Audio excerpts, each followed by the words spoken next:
ये DAIS का paper है, उत्तर प्रदेश PCS प्रीलिम्स 2025 के लिए। ये टेस्ट पेपर 13 है और फुल लेंथ है टेस्ट पेपर 7। इसमें करंट अफेयर्स जनवरी और फरवरी 2025 का दिया गया है। ये बाइलिंगुअल है, हिंदी और इंग्लिश दोनों में। इसमें पहले पार्ट में 75 क्वेश्चन तक हो गए थे। नेक्स्ट है 76 है, सेंसेक्स में शामिल है। BSE की 30 ब्लू चिप कंपनियां इसमें शामिल है और BSE के जो संवेदी सूचकांक है उसको ही संक्षिप्त रूप को सेंसेक्स कहा जाता है। नेक्स्ट है 77, मानव शरीर में सीरोटोनिन नामक रसायन का स्रावण कब अधिक मात्रा में बढ़ जाता है? ये बढ़ जाता है एलर्जी के समय। जब एलर्जी का टाइम होता है तो उस समय इसका श्रवण बढ़ जाता है, तो ए आंसर इसका सही आंसर है। नेक्स्ट 78, विकासशील देशों में निजी उद्योगों के बिना गारंटी पूंजी कौन सी संस्था उपलब्ध कराती है? इसमें कराती है अंतर्राष्ट्रीय वित्त निगम IFC, तो बी आंसर इसका सही आंसर है। और जो IFC है इसकी स्थापना 1956 में की गई थी। इसका उद्देश्य विकासशील देशों में निजी उद्योगों के लिए बिना गारंटी पूंजी उपलब्ध कराना है। नेक्स्ट है 79 है क्रेब्स चक्र। जो क्रेब्स चक्र है इसके संबंध में सही कथन यहाँ पर देखने हैं। पहला ऑप्शन है इसमें ऑक्सीश्वसन, यहाँ पर ऑक्सीश्वसन क्रिया इसमें शामिल होती है और इसमें पहला ऑप्शन तो सही होगा। दूसरा ऑप्शन है कोशिका द्रव्य में होता है, ये कोशिका द्रव्य में नहीं होता है। तीसरा ऑप्शन है ग्लूकोज को पाइरुविक अम्ल में परिवर्तित किया जाता है। पाइरुविक अम्ल को कार्बन डाइऑक्साइड या जल वाष्प में परिवर्तित किया जाता है। दूसरा ऑप्शन भी इसमें गलत है और तीसरा भी इसमें गलत है। चौथा है उच्च ऊर्जा उत्पादन होता है, ये ऑप्शन इसका सही है। इसमें उच्च ऊर्जा उत्पादन होता है जो क्रेब्स चक्र होता है और जो ऑक्सीश्वसन क्रिया होती है ये। तो दो कथन इसमें सही है, दो बी में आ रहा है, बी आंसर इसका सही आंसर है। नेक्स्ट है 80, निम्नलिखित में से विचार करना है और उपरोक्त में से सही कथन भी बताने हैं। इलेक्ट्रॉन का आवेश इसमें 1.6 इंटू 10⁻⁻19 कूलाम होता है। पहला ऑप्शन इसका सही है और जे थॉमसन इलेक्ट्रॉन की निर्विवाद खोज करता है। दूसरा भी इसमें सही है, सी आंसर इसका सही आंसर है। नेक्स्ट है क्वेश्चन नंबर 81 और 1897 में जे थॉमसन ने इलेक्ट्रॉन की खोज की थी। इलेक्ट्रॉन का आवेश प्रारंभिक आवेश जो इलेक्ट्रॉन के परिमाण के बराबर है। 81 है दक्षिणापथ के संदर्भ में निम्नलिखित कथनों पर विचार करना है और इसमें सही कथन भी बताने हैं। पहला है दक्षिणापथ मार्ग बंदरगाह शहर ताम्रलिप्ति से अरिकामेडू तक फैला हुआ है। इसमें पहला ऑप्शन गलत है। जो दक्षिणापथ मार्ग है ये हिमालय की तलहटी में स्थित श्रावस्ती से प्रारंभ होकर वाराणसी, प्रयाग, चित्रकूट, उज्जैन से होते हुए और वर्तमान पैठन तक आता है, इसलिए पहला ऑप्शन गलत है। सातवाहन शासकों को दक्षिणापथ के स्वामी के रूप में जाना जाता था, सातवाहनों को जाना जाता था। दूसरा ऑप्शन इसमें सही है, बी आंसर इसका सही आंसर है। नेक्स्ट है 82, निम्नलिखित घटनाओं पर विचार करना है और इसमें यहाँ पर देखना है सही कालानुक्रम। इसमें ब्रह्म समाज की स्थापना देखें तो ये 1828 में हुई थी, राजा राममोहन राय जी के द्वारा की गई थी। फिर यहाँ पर परमहंस मंडली की स्थापना देखें तो ये 1840 में, और इसकी जो स्थापना की गई थी दुर्गा राम मेहताजी और दादोबा पांडुरंग के द्वारा की गई थी। और इसमें फिर है यहाँ पर आर्य समाज की स्थापना, ये 1875 में 1875 में स्वामी दयानंद सरस्वती जी के द्वारा की गई थी। और वेदों की ओर लौटो, मूर्ति पूजा, जाति व्यवस्था की आलोचना की थी।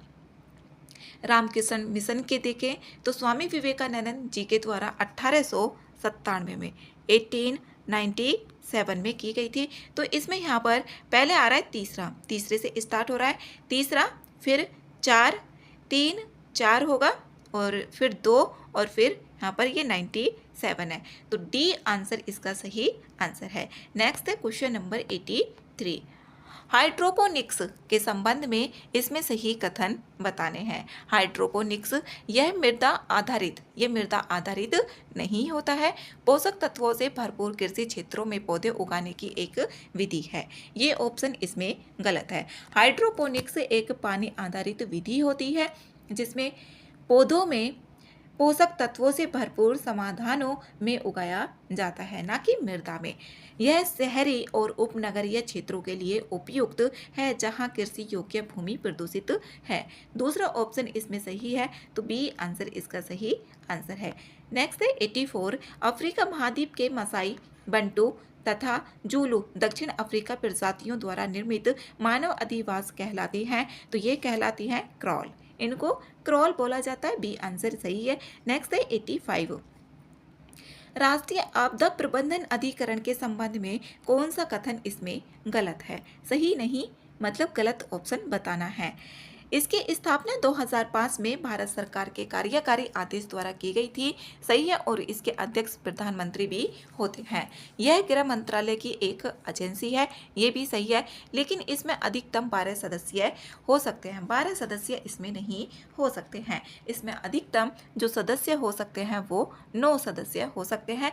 राष्ट्रीय आपदा प्रबंधन अधिकरण या प्राधिकरण NDMA इसको बोला जाता है। तो डी आंसर इसका गलत है। डी ऑप्शन सही है। नेक्स्ट है, क्योंकि गलत पूछा गया है। नेक्स्ट है 86। उत्तर प्रदेश में स्थित निम्नलिखित वन्य जीव विहारों को उनके स्थापना के कालानुक्रम में व्यवस्थित करना है। इसमें यहाँ पर देखें चंद्रप्रभा ये 1957 में, 1957 में। फिर यहाँ पर किशनपुर को देखें, किशनपुर ये 1972 में इसकी स्थापना की गई थी।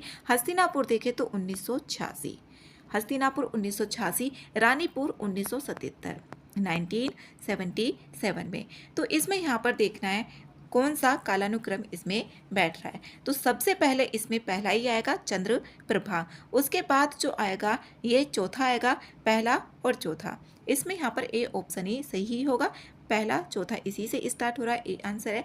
87 है। प्रकाश के निम्नलिखित में से किसी एक गुण की व्याख्या उसकी प्रकृति को तरंग मानकर नहीं की जा सकती है। तो इसमें यहाँ पर प्रकाश वैद्युत प्रभाव इसको मानकर नहीं की जा सकती है। सी आंसर इसमें सही है। नेक्स्ट है 88। खाद्य पदार्थों को सुरक्षित रखने के लिए किसका प्रयोग किया जाता है? जो खाद्य पदार्थ होते हैं इनको सुरक्षित रखने के लिए इसमें किया जाता है सोडियम बेंजोएट का प्रयोग। और इसका जो फॉर्मूला होता है C6H5COONA, सोडियम ये Na और बेंजोएट ये हो गया। इसका ये फॉर्मूला यहाँ पर लिखा हुआ भी आ सकता है। डी आंसर इसमें सही होगा, जो खाद्य पदार्थों को सुरक्षित रखने के लिए काम में आता है। नेक्स्ट है 89। केंद्रीय पर्यावरण, वन एवं जलवायु परिवर्तन मंत्रालय द्वारा राष्ट्रीय स्वच्छ वायु कार्यक्रम कब लॉन्च किया गया? ये किया गया था 2019 में। ए आंसर इसमें सही है। और ये केंद्रीय पर्यावरण, वन एवं जलवायु परिवर्तन मंत्रालय के द्वारा लॉन्च किया गया था 2019 में। नेक्स्ट है 90। नेपियर घास के संदर्भ में देखना है और इसमें सही ऑप्शन भी बताने हैं। जो नेपियर घास है, नेपियर घास, इसमें यहाँ पर किसान किसी भी मौसम में कर सकते हैं। ठीक है। एक बार लगाने पर कम से कम 5 वर्षों तक यह पशुओं को चारा प्रदान करती है। जो नेपियर घास है इसको हाथी घास के नाम से भी जाना जाता है। इसमें तीनों ऑप्शन सही है। तो सी आंसर इसका सही आंसर है। इसमें सही पूछा गया है। 91 है। निम्न में किस तत्व की उपस्थिति के कारण माणिक्य जो रूबी है लाल गुलाबी दिखाई पड़ता है? ये दिखाई पड़ता है क्रोमियम की वजह से। तो डी आंसर इसमें सही है। 92 है। अत्यंत संक्रामक विषाणु जनित रोग रानीखेत से निम्न में कौन संक्रमित होता है? इसमें होता है मुर्गियां। जो रानीखेत एक रोग होता है और इससे मुर्गियां अत्यधिक यहाँ पर विषाणु जनित भी होती हैं। तो बी आंसर इसमें सही आंसर है। नेक्स्ट है 93। कार्बन चक्र में बैक्टीरिया किस प्रकार की भूमिका निभाता है? ये निभाता है प्रकाश संश्लेषण द्वारा CO2 के स्थिरीकरण में भी, और सभी मृत कोशिकाओं जो सभी मृत कार्बनिक पदार्थ होते हैं उनके अपघटन द्वारा CO2 के स्थिरीकरण में भी। रासायनिक संश्लेषण में CO2 के स्थिरीकरण में भी तीनों ऑप्शन इसमें सही है, तीनों डी में आ रहा है, डी आंसर इसका सही आंसर है। नेक्स्ट है 94 है हैरिसिएरा फॉर्मीज से आप क्या समझते हैं। ये हैरिसिएरा फॉर्मीज ये सुंदर वन के मैंग्रोव वनों में पाई जाने वाली एक मूल्यवान इमारती लकड़ी होती है, तो इसका आंसर जो होगा ए ही है। नेक्स्ट 95 सूरत विभाजन के बाद उदारवादी विचारों को जनता तक पहुंचाने के लिए किस पत्र पत्रिका की स्थापना की गई थी। ये की गई थी बॉम्बे क्रॉनिकल की, बी आंसर इसमें सही है। और ये फिरोज शाह मेहता ने वर्ष 1913 में मुंबई से बॉम्बे क्रॉनिकल का प्रकाशन प्रारंभ किया था और इसके संपादक BG हॉर्नीमन थे। ये फिरोज शाह मेहता जी के द्वारा किया गया था 1913 में, तो बी आंसर इसका सही आंसर है। 96 है भारत में खाद्य अनाजों के बफर स्टॉक का रखरखाव तथा भंडारण के लिए अधिशेष उत्पादन वाले राज्यों में कृषकों से खाद्य अनाज कौन खरीदता है। इसमें खरीदता है भारतीय खाद्य निगम FCI। ए आंसर इसमें सही आंसर है। जो बफर स्टॉक के लिए अनाजों का क्रय है उनका रखरखाव भारतीय खाद्य निगम FCI करती है। नेक्स्ट है 97, इसमें गलत ऑप्शन देखना है। सोयाबीन अनुसंधान निदेशालय, तो ये इंदौर से ही संबंधित है। दूसरा है इसमें मशरूम अनुसंधान निदेशालय, ये सोलन में है। और सी ऑप्शन देखें काजू अनुसंधान निदेशालय, ये ऑप्शन इसमें गलत है। जो काजू अनुसंधान निदेशालय है ये उत्तर कर्नाटक में स्थित है, तो यहाँ पर सी ऑप्शन इसका गलत होगा, गलत ऑप्शन पूछा गया है। नेक्स्ट है 98 दीर्घ व्रत ज्वार का अनुभव किया जाएगा, ये किया जाता है पूर्णिमा को, डी आंसर इसका सही आंसर है। नेक्स्ट है 100 गिग इकोनॉमी के बारे में बताना है और इसमें यहाँ पर गलत ऑप्शन देखना है। गिग इकोनॉमी के बारे में, ये स्थायी रोजगार कम देता है, यहाँ पर स्थायी रोजगार कम देता है, सही है। अल्प समय के लिए काम मिलता है, अल्प समय के लिए ही काम मिलता है, लेकिन एक इंसान कई जगह काम इस पे कर सकता है। एक व्यक्ति विभिन्न संस्थाओं के लिए एक साथ कार्य कर सकता है, ठीक है। इसमें तो तीनों ऑप्शन स्टार्टिंग के सही हैं, लेकिन यहाँ पर अकुशल श्रमिकों के लिए अत्यधिक उपयोगी नहीं होता है। ये कुशल श्रमिकों के लिए होता है, ना कि अकुशल श्रमिकों के लिए। जो गिग इकोनॉमी होती है यह एक ऐसी व्यवस्था होती है जिसमें कौशल युक्त व्यक्तियों के लिए अधिक उपयोगी होगा और इसमें व्यक्ति एक साथ कई संस्थाओं में काम कर सकता है। जैसे यहाँ पर भी काम कर सकता है, कई साथ उसको यहाँ से भी काम मिला, यहाँ से भी मिला, तो हर जगह वो कर सकता है। और ये कैसा होता है, स्थायी कम होता है, मतलब अस्थायी होता है, तो डी आंसर इसका सही आंसर है। 101 है निम्नलिखित में से कौन से परानुकंपी, जो परानुकंपी तंत्रिका तंत्र के कार्य नहीं है। इसमें परानुकंपी तंत्रिका तंत्र के कार्य कौन से नहीं है वो बताना है। पहला ऑप्शन है यह नेत्र की पुतली का संकुचन करता है, ये तो सही है। यह लार के स्राव में तथा अन्य पाचक रसों में वृद्धि करता है, दूसरा भी इसमें सही है। तीसरा है यह लार ग्रंथियों के स्राव को कम करता है, इसमें ये ऑप्शन गलत है, ये कम नहीं करता। यह आंख की पुतली को फैलाता है, यह आंख की पुतली को नहीं फैलाता है। जो नेत्र की पुतली होती है या आंख की पुतली होती है उसको संकुचित करता है। तो 3 और 4 इसमें गलत पूछा गया, तो गलत 3 और 4 होंगे, सी आंसर इसमें सही आंसर है। नेक्स्ट है 102 है निम्न युग्मों में से कौन सा एक सही नहीं है। इसमें यहाँ पर गलत ऑप्शन पूछा गया है। भ्रूण विज्ञान की स्थापना W फ्लेमिंग के द्वारा की गई थी, सही है पहला ऑप्शन। विषाणुओं के अस्तित्व के प्रमाण डी इवानोवस्की, ये भी सही है। प्रथम इलेक्ट्रॉनिक सूक्ष्मदर्शी नाल व रस्का इसके द्वारा ही की गई थी। और डी ऑप्शन है कृत्रिम हृदय का निर्माण। जो कृत्रिम हृदय का निर्माण है ये रॉबर्ट जार्विक को जाता है इसका श्रेय, ना कि यहाँ पर क्रिश्चियन बर्नार्ड को जाता है। यहाँ पर डी ऑप्शन इसका गलत है, डी आंसर इसका सही है क्योंकि गलत पूछा गया है। नेक्स्ट है 103 निम्नलिखित युग्मों में से कौन सा एक सही सुमेलित नहीं है। इसमें गलत ऑप्शन देखना है, नाइट्रोजनी उर्वरक दिए गए और इधर नाइट्रोजन की मात्रा दी गई है। इसमें पहला ऑप्शन है यूरिया, इसमें यूरिया में 46% ही होती है और कैल्शियम साइनामाइड में 40% होती है। अमोनियम सल्फेट में इसमें 36% नहीं होती। जो यहाँ पर अमोनियम सल्फेट है, अमोनियम सल्फेट में इसमें 36% ना हो करके यूरिया या कार्बाइड में 46% होगी और अमोनियम सल्फेट में 20 से 23% होती है, ना कि 36%। तो इसका जो आंसर होगा ये सी ऑप्शन ही इसमें गलत है। इसमें यहाँ पर अगर अमोनियम सल्फेट के सामने लिखा होता 20 से 23% तो ये सही आंसर होता और कैल्शियम अमोनियम नाइट्रेट में 24% ही होती है। नेक्स्ट है 104 है। इसमें कथन और कारण दिए गए हैं। इसमें कार्बन मोनोऑक्साइड, जो कार्बन मोनोऑक्साइड का फॉर्मूला CO होता है, इसके कारण हीमोग्लोबिन की ऑक्सीजन वहन क्षमता अवरुद्ध हो जाती है। सही है पहला ऑप्शन। इसमें जो कार्बन मोनोऑक्साइड होता है और ये जो अर्ध जला कोयला होता है उसमें गैस बनती है और अगर अर्ध जले कोयले को रूम में रख दिया जाए तो वहाँ पर कार्बन मोनोऑक्साइड हो जाएगी। ये गला घोटू गैस भी इसको बोला जाता है। ऑक्सीजन की मात्रा को ये कम कर देती है हीमोग्लोबिन में। तो ठीक है पहला option. Carbon monoxide CO gas रक्त में उपस्थित हीमोग्लोबिन से मिलकर कार्बोक्सी हीमोग्लोबिन बनाती है। ठीक है और इसकी यहाँ पर व्याख्या भी हो रही है। ए आंसर इसका सही आंसर। नेक्स्ट है 105 26 जनवरी 1950 संविधान लागू होने के बाद विभिन्न संविधान संशोधनों द्वारा कौन से भाग इसमें जोड़े गए। तो इसमें 4 के भी जोड़ा गया था, 9 के भी जोड़ा गया था। 9 के 74वें संविधान संशोधन अधिनियम 1992 के द्वारा भाग 9 के जोड़ा गया, जबकि 97वें संविधान संशोधन 2011 के द्वारा भाग 9 ख को जोड़ा गया था। और इसमें दूसरा भी है, जबकि इसमें ये नहीं है, 10 क को इसमें नहीं जोड़ा गया था, 14 क को इसमें जोड़ा गया था। तो इसमें 1 2 4 बी ऑप्शन इसका सही है।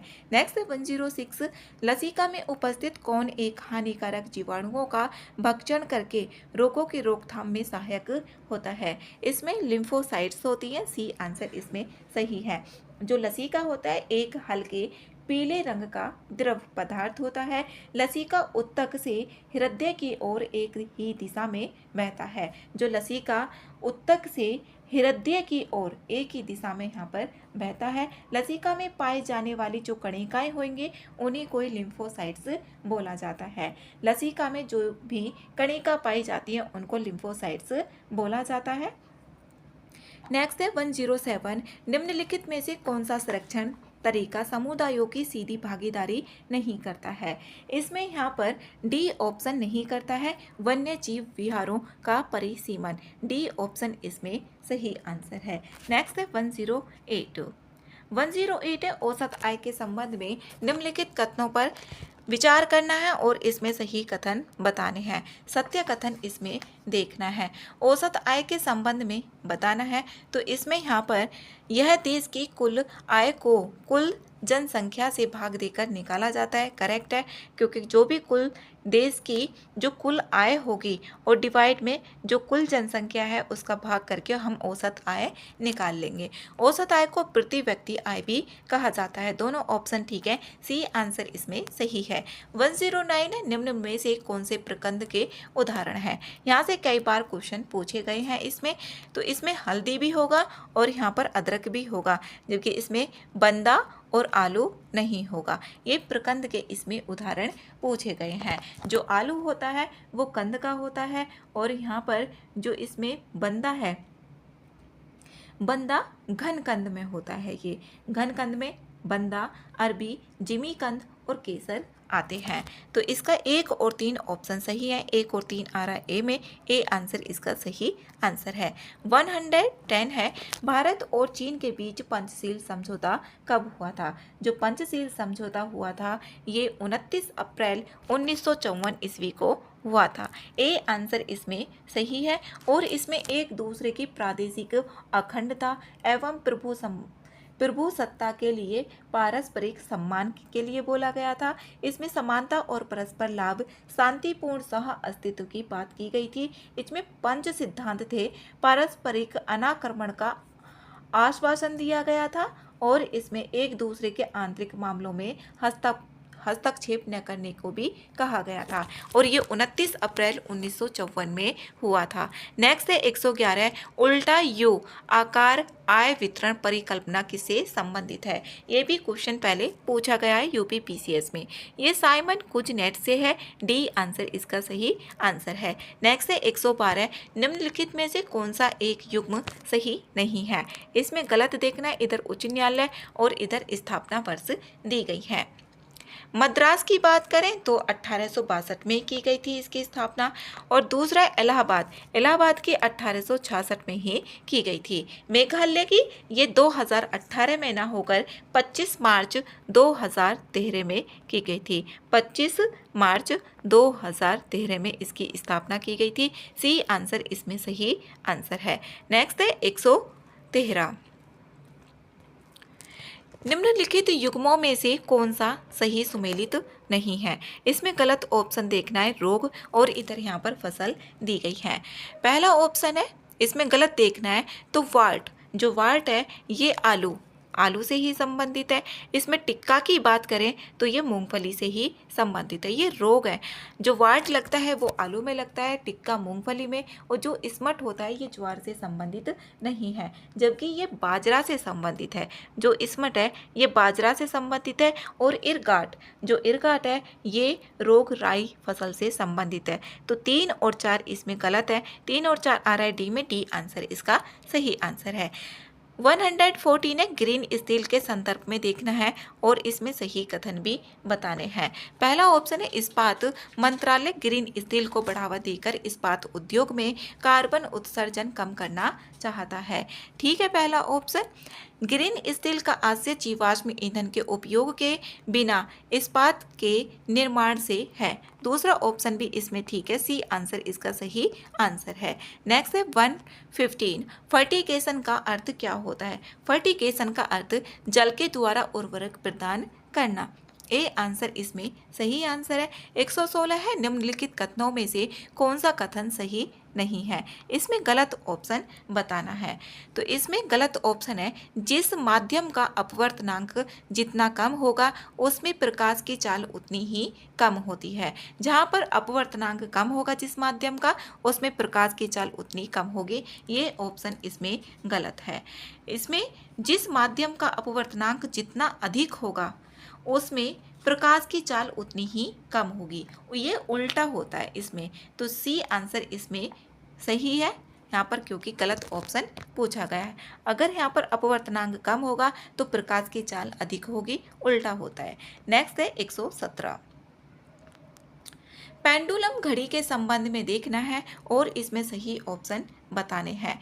पेंडुलम घड़ी शीतकाल में तेजी से चलती है। जो पेंडुलम घड़ी होती है ये शीतकाल में तेजी से चलती है। शीतकाल में पेंडुलम घड़ी का आवर्त पथ तथा आवर्त काल इसमें घट जाता है। दोनों ऑप्शन ठीक है, सी आंसर सही आंसर है। 118, जनगणना 2011 के अनुसार भारत में नगरीकरण के प्रतिशत में, यहाँ पर जो भारत में नगरीकरण है उसका प्रतिशत में देखना है। तो ये है 3.29% की वृद्धि दर्ज की गई है। सी आंसर इसमें सही है, 3.29% की वृद्धि की गई है।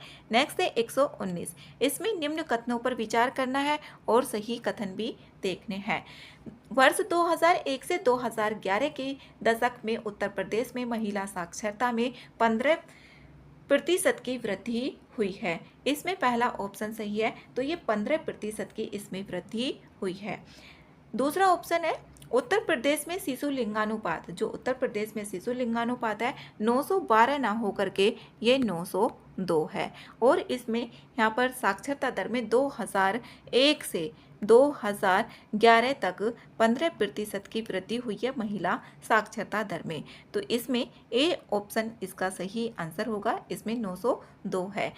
120 है, भारत में स्थित निम्नलिखित इस्पात संयंत्रों का पश्चिम से पूर्व की ओर सही क्रम देखना है। इसमें देखना है पश्चिम से पूर्व की ओर, इस तरफ जाना है इस तरीके से। तो यहाँ पर देखें, इसमें पहले होगा भिलाई छत्तीसगढ़ में पड़ता है, फिर राउरकेला होगा, पहले भिलाई होगा, फिर राउरकेला होगा, राउरकेला उड़ीसा में है, जमशेदपुर होगा और फिर होगा दुर्गापुर। जमशेदपुर झारखंड में है और जबकि दुर्गापुर पश्चिम बंगाल में है, तो सबसे बाद में तो पश्चिम बंगाल में ही होगा दुर्गापुर। बी आंसर इसका सही आंसर है। नेक्स्ट है 121। 121 है, यहाँ पर निम्नलिखित में से कौन सा कार्यक्रम महिलाओं के माध्य शिक्षा के प्रोत्साहन को लक्षित करता है? इसमें महिला समाख्या कार्यक्रम, ये है सी आंसर इसमें सही है। यहाँ पर जो महिला समाख्या कार्यक्रम है, एमएसपी महिलाओं के मध्य शिक्षा के प्रोत्साहन को लक्षित करते हुए वर्ष 1988 में ये आरंभ किया गया था, तो सी आंसर इसका सही आंसर है। नेक्स्ट है 122। चांदी का सबसे बड़ा उत्पादक राज्य कौन सा है? चांदी का सबसे बड़ा उत्पादक राज्य देखना है तो ये है राजस्थान, और ये उदयपुर में जावर की खदानें भारत में सबसे बड़ी चांदी की खान है। बी आंसर इसका सही आंसर है, जावर में है। नेक्स्ट है 123। निम्नलिखित में से किस एक यात्री ने स्टोरियो दो मोगोर नामक संस्मरण की रचना की थी? ये की गई थी यहाँ पर मनुची, यहाँ पर डी आंसर सही है इसमें। जो मनुची 1653 से 1708, ये इतालवी यात्री था। इसने शाहजादा दारासिको की सेवा में दोपची के रूप में नौकरी की थी। नेक्स्ट है 124। उत्तर प्रदेश के निम्नलिखित में से किस जिले की सीमा बिहार राज्य से नहीं लगती है? तो इसमें सिद्धार्थ नगर की नहीं लगती है, और उत्तर प्रदेश के 7 जिले हैं जो बिहार से सीमा स्पर्श करते हैं। कौन कौन से हैं? महाराजगंज, कुशीनगर, देवरिया, बलिया, गाजीपुर, चंदौली एवं सोनभद्र, 7 से। और 7 ही जिलों की, यूपी के 7 जिलों की नेपाल से सीमा साझा भी करते हैं। नेक्स्ट है 125। चौराम द्वीप संरक्षित कच्छ वनस्पति क्षेत्र स्थित है, ये है गोवा में, तो ए आंसर इसका सही आंसर है। नेक्स्ट है 126। निम्नलिखित में से सर्वाधिक लिंगानुपात वाला जिला कौन सा है? इसमें सबसे अधिक लिंगानुपात वाला जिला भी देखना है तो आजमगढ़ है। आजमगढ़ में 1019 है, और देवरिया की बात करें तो देवरिया में 1017 है, इसमें 1019 है, इसमें 1017 है। और इसमें बागपत का देखें 861 है, हमीरपुर का भी इसमें 861 है, इसका भी यहाँ पर 861 ही है, जबकि आजमगढ़ का है इसमें कितना 1019, तो बी आंसर इसका सही आंसर होगा। नेक्स्ट 127। निम्नलिखित कथनों पर विचार करना है और इसमें सही कथन भी देखना है। गंगा डॉल्फिन IUCN के लुप्त प्राय प्रजाति श्रेणी में आती है, तो इसमें पहला ऑप्शन सही है, ये लुप्त प्राय इंडेंजर्ड कैटेगरी में ही आती है। भारत में यह असम, उत्तर प्रदेश और बिहार राज्य में पाई जाती है। ठीक है, दोनों ऑप्शन इसमें सही है, तो सी आंसर इसका सही आंसर है। 128 है, लोहे के रासायनिक गुण के संबंध में इसमें गलत कथन बताना है। गलत ऑप्शन देखना है इसमें, शुष्क एवं आर्द्र हवा के संपर्क में आने से इस पर जंग लगता है, तो यही ऑप्शन इसमें गलत है। लोहा जो होता है साधारण ताप पर शुष्क हवा से कोई प्रतिक्रिया नहीं करता है, जो शुष्क हवा होती है उस पर उससे कोई भी प्रतिक्रिया नहीं करेगा। आर्द्र हवा के संपर्क में आने से इसमें जंग लगेगा। शुष्क का इसका कोई इम्पोर्टेंस नहीं होता है, जबकि आर्द्र जो होती है इसका इम्पोर्टेंस होता है। आर्द्र हवा के संपर्क में आएगा तो इसमें यहाँ पर जंग लग जाएगा, जबकि शुष्क से नहीं होता है। ए आंसर इसमें सही है क्योंकि गलत ऑप्शन पूछा गया है। 129 है, वर्ष 2011 की जनगणना के अनुसार सर्वाधिक स्त्री पुरुष साक्षरता दर में अंतर वाले राज्यों में कौन प्रथम स्थान पर है? इसमें है राजस्थान। राजस्थान स्त्री पुरुष में यहाँ पर कम है, और सबसे कम जो स्त्री साक्षरता दर है वो बिहार में है, 51.5, 51.5% है। बी आंसर इसका सही है। 130 देश में सेबी द्वारा सर्वप्रथम म्यूचुअल फंड रेगुलेटरी कब पारित किया गया? ये किया गया था 1993 1993 में 1993 में किया गया था। सी आंसर इसका सही आंसर है। 131 है जनवरी 2025 में भुवनेश कुमार भारतीय विशिष्ट पहचान प्राधिकरण UIDAI के नए मुख्य कार्यकारी अधिकारी नियुक्त किए गए थे। इसमें सही है पहला ऑप्शन, जनवरी 2025 में किए गए। दूसरा ऑप्शन है UIDAI की स्थापना वर्ष 2007 में 2007 में नहीं की गई थी, जबकि इसकी स्थापना 2009 में योजना आयोग जो नीति आयोग के संबंध कार्यालय के रूप में की गई थी। ये 2009 में की गई थी, ना कि 2007 में। दूसरा ऑप्शन इसमें गलत है, पहला ही ठीक है। ए आंसर इसका सही है। नेक्स्ट है 132, निम्नलिखित युग्मों में से कौन सा एक बेमेल है? इसमें बेमेल बताना है। प्रथम बिम्स्टेक युवा शिखर सम्मेलन ये गांधीनगर में ही आयोजित किया गया। ऑपरेशन डेविल हंट, ये ऑपरेशन डेविल हंट जो शेख हसीना है उनके जो प्रतिद्वंदी थे उनको अरेस्ट करने से संबंधित था, Operation Devil Hunt. Ward De Wever, जो वार्ड डी वेवर हैं ये बेल्जियम के नए प्रधानमंत्री बने हैं। ठीक है। तीसरा भी प्रथम रायसीना मध्य पूर्व सम्मेलन ये कतर में नहीं हुआ, जबकि प्रथम रायसीना मध्य पूर्व सम्मेलन अबू धाबी UAE में किया गया था। डी ऑप्शन इसका यहाँ पर बेमेल है, गलत पूछना है तो यहाँ पर डी ऑप्शन सही है। 133 है, जनवरी 2025 में माउंट तारानाकी मोंगा को कानूनी व्यक्तित्व का दर्जा प्रदान किया गया। वह किस देश में स्थित है? ये है न्यूजीलैंड में। तो इसमें बी आंसर सही है, ये न्यूजीलैंड में स्थित है और ये इम्पोर्टेंट क्वेश्चन भी है।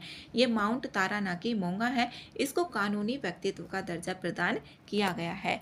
134 है, हाल ही में अमेरिकी राष्ट्रपति डोनाल्ड ट्रंप द्वारा निम्नलिखित में से किसका नाम परिवर्तित करके अमेरिका की खाड़ी कर दिया गया है? ये मैक्सिको की खाड़ी है, उसका नाम परिवर्तित करके किया गया अमेरिका की खाड़ी।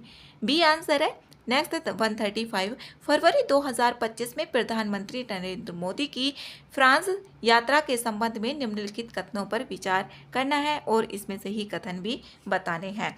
पहला ऑप्शन है, मार्सिले में संयुक्त रूप से भारतीय महावाणिज्य दूतावास के उद्घाटन की घोषणा की गई थी। ठीक है, पहला ऑप्शन। फ्रांस ने मैंग्रोव अलायंस फॉर क्लाइमेट में शामिल होने का निर्णय लिया, फ्रांस ने इसमें निर्णय लिया है शामिल होने का, तो दोनों ऑप्शन ठीक है, सी आंसर सही आंसर है। 136 है, फरवरी 2025 में मुल्ला पेरियार बांध विवाद चर्चा में रहा। यह बांध किन दो राज्यों में विवादित है? यह देखना है किन दो राज्यों में विवादित है। केरल और तमिलनाडु में विवादित है। तो इसमें यहाँ पर केरल और तमिलनाडु ये आ रहा है ए ऑप्शन, ए ऑप्शन इसका सही है। नेक्स्ट है 137, जनवरी 2025 में किस राज्य स्थित कप्पड़ एवं चाल समुद्र तटों को ब्लू फ्लैग प्रमाणन प्रदान किया गया? ये किया गया केरल को। बी आंसर इसमें सही है। नेक्स्ट है 138 है, साहित्य अकादमी पुरस्कार 2024 के संबंध में सही कथन इसमें देखना है। पहला ऑप्शन है, यह पुरस्कार मरणोपरांत चमन अरोड़ा को प्रदान किया गया, जो साहित्य अकादमी पुरस्कार 2024 है। ठीक है, उन्हें यह पुरस्कार उनकी पुस्तक एको हॉर अश्वत्थामा के लिए प्रदान किया गया। ठीक है, दोनों ऑप्शन सी आंसर इसका सही आंसर है। 139 जनवरी 2025 में प्रदान किए गए सुभाष चंद्र बोस आपदा प्रबंधन पुरस्कार 2025 के संबंध में इसमें सही कथन बताने हैं। इसमें यहाँ पर पहला ऑप्शन है, इस वर्ष यह पुरस्कार भारतीय राष्ट्रीय महासागर सूचना सेवा केंद्र इनकोइस को प्रदान किया गया। ठीक है, और ये हैदराबाद में स्थित है। दोनों ऑप्शन इसमें सही है, सी आंसर इसका सही है। नेक्स्ट है 140, फरवरी 2025 में गठित VK पाल समिति के संबंध में देखना है। VK पाल समिति, और इसमें गलत ऑप्शन भी बताने हैं। इसमें गलत ऑप्शन पूछे गए हैं। यह समिति एम्स के आधुनिकीकरण से संबंधित है। सही है ये, इसका गठन नीति आयोग द्वारा किया गया है। दोनों ऑप्शन इसमें सही हैं। तो इसमें जो गलत पूछा गया है, तो इसमें ना तो 1 होगा ना ही 2 होगा, जो वीके पाल समिति है। डी आंसर इसका सही आंसर है। 141 है, फरवरी 2025 में जारी वैश्विक लोकतंत्र सूचकांक 2025 के संबंध में निम्न कथनों पर विचार करना है और इसमें सही कथन भी देखने हैं। पहला है, शीर्ष लोकतांत्रिक देशों में नॉर्वे का स्थान शीर्ष पर रहा। इसमें नॉर्वे का स्थान ही शीर्ष पर रहा है यहाँ पर वैश्विक लोकतंत्र सूचकांक में। सबसे कम लोकतांत्रिक देशों में सीरिया का स्थान निम्नतम रहा। ये ऑप्शन इसमें गलत है। सबसे कम जो रहा है वो उत्तर कोरिया का स्थान रहा है सबसे निम्नतम, ना कि सीरिया का। ये नॉर्थ कोरिया का है, ना कि सीरिया का। तो दूसरा ऑप्शन गलत है, पहला ऑप्शन सही है। तो ए आंसर इसका सही आंसर है। 142 है, जनवरी 2025 में निम्नलिखित में से किसी एक संस्था द्वारा जारी एक रिपोर्ट में चंद्रमा को विश्व निगरानी सूची में एक स्थल के रूप में शामिल किया गया। इसमें किया गया विश्व मॉन्यूमेंट्स को, जो विश्व मॉन्यूमेंट्स फंड है। बी आंसर इसमें सही आंसर है। 143 है, जनवरी 2025 में जारी ब्रांड फाइनेंस आईटी सर्विसेज 2025 के अनुसार निम्नलिखित में से कौन सा ब्रांड 41.50 बिलियन यूएस डॉलर के साथ विश्व का सबसे मूल्यवान आईटी सेवा ब्रांड बना है? ये बना है एक्सचेंजर। यहाँ पर डी ऑप्शन सही है। और कितने बिलियन डॉलर के? 41.50 बिलियन यूएस डॉलर के साथ विश्व का सबसे मूल्यवान आईटी सेवा ब्रांड बना है एक्सचेंजर। डी आंसर सही है। 144 है, जनवरी 2025 में राष्ट्रीय भाषा अनुवाद मिशन जो भाषिनी है, इसके साथ समझौता ज्ञापन पर हस्ताक्षर करने वाला निम्नलिखित में से कौन सा पूर्वोत्तर का पहला राज्य बना है? इसमें बना है त्रिपुरा। ए आंसर इसमें सही है। नेक्स्ट है 145। इसमें सूची 1 और सूची 2 दी गई है, व्यक्ति और इधर नियुक्ति से संबंधित है। इसमें मिलान करना है। पहला इसमें संजीव रंजन, जो संजीव रंजन है ये महासचिव IORA के हैं। ये महासचिव है IORA इसके हैं। यहाँ पर ज्ञानेंद्र प्रताप सिंह ये डीजीपी है सीआरपीएफ के ये डीजीपी हैं। और तुहिन कांत पांडे, जो तुहिन कांत पांडे हैं ये अध्यक्ष हैं सेबी के। तो दूसरा होगा जनरल डॉक्टर वीके सिंह, ये राज्यपाल हैं मिजोरम के। यहाँ पर जनरल डॉक्टर वीके सिंह राज्यपाल हैं मिजोरम के। और संजीव रंजन ये जो IORA के महासचिव है। और तुहिन कांत पांडे ये सेबी के अध्यक्ष हैं। तो इसका जो आंसर होगा ए ऑप्शन ही सही है। नेक्स्ट है 146। जनवरी 2025 में 3 पश्चिमी अफ्रीकी देशों ने पश्चिम अफ्रीका राज्य आर्थिक समुदाय इकोवास से अलग होने की घोषणा की। निम्नलिखित में से कौन सा एक देश इसमें सम्मिलित नहीं है? तो इसमें यहाँ पर मॉरिटानिया सम्मिलित नहीं है। डी ऑप्शन इसका सही आंसर है। मॉरिटानिया इसमें सही नहीं है। और इसकी जो स्थापना की गई थी 1975 में 15 पश्चिमी अफ्रीकी देशों द्वारा नाइजीरिया के लागोस में की गई थी। कब? 1975 में 15 पश्चिमी अफ्रीकी देशों द्वारा नाइजीरिया के लागोस में की गई थी। डी आंसर इसमें सही है। 147 है, जनवरी 2025 में निम्नलिखित भारतीय राज्यों में से किसी एक में भारत के पहली तटीय और वेडर पक्षी जो जल पक्षी जनगणना करवाई गई, ये करवाई गई गुजरात में। तो डी आंसर इसमें सही है। नेक्स्ट है 148। जनवरी 2025 में जारी वित्तीय स्वास्थ्य सूचकांक 2025 के संबंध में इसमें सही कथन बताने हैं। यह सूचकांक केंद्रीय स्वास्थ्य एवं परिवार कल्याण मंत्रालय द्वारा जारी किया जाता है। ये ऑप्शन गलत है। ये नीति आयोग के द्वारा जारी किया जाता है। वित्तीय स्वास्थ्य सूचकांक जो 2025 है, ये नीति आयोग के द्वारा जारी किया जाता है। पहला ऑप्शन गलत है। पहला गलत होने के बाद बी ऑप्शन ही बच जाता है। 2 और 3। ओडिशा 18 प्रमुख राज्यों में वित्तीय स्वास्थ्य रैंकिंग में शीर्ष स्थान पर है। ठीक है, दूसरा ऑप्शन। तीसरा, दूसरे और तीसरे स्थान पर छत्तीसगढ़ है दूसरे स्थान पर, और तीसरे स्थान पर है गोवा। तो 2 और 3 ऑप्शन इसमें सही है। बी आंसर करेक्ट है। 149 है, जनवरी 2025 में प्रारंभ वन नेशन वन सब्सक्रिप्शन योजना ONOS के संबंध में सही कथन इसमें बताने हैं। इसमें जनवरी 2025 में केंद्रीय शिक्षा मंत्रालय द्वारा इस योजना की शुरुआत की गई। इसमें सही है, जनवरी 2025 में की गई थी ONOS की शुरुआत शिक्षा मंत्रालय के द्वारा। ठीक है, पहला ऑप्शन। दूसरा है ONOS योजना का उद्देश्य है छात्रों को शोध एवं शैक्षणिक संसाधनों तक सरलता से पहुंच प्रदान करना है। दूसरा ऑप्शन भी इसमें सही है। दोनों ऑप्शन ठीक है, तो सी आंसर इसका सही आंसर है। नेक्स्ट है 150। 150 है जनवरी 2025 में भारत का उत्तराखंड राज्य स्वतंत्रता पश्चात समान नागरिक संहिता लागू करने वाला देश का प्रथम राज्य बना। संविधान के किस अनुच्छेद में वर्णित अनुसूचित जनजातियों में इसके दायरे से बाहर रखा गया है? ये इसमें रखा गया है 342 एवं 366। इसका क्लोज है 25 के अंतर्गत जो अनुसूचित जनजातियां हैं इनको इसके दायरे से बाहर रखा गया है। जो समान नागरिक संहिता है, ये पूछा जा सकता है, इंपॉर्टेंट है। आर्टिकल 342 और 366 का क्लोज 25। बी आंसर इसमें सही है।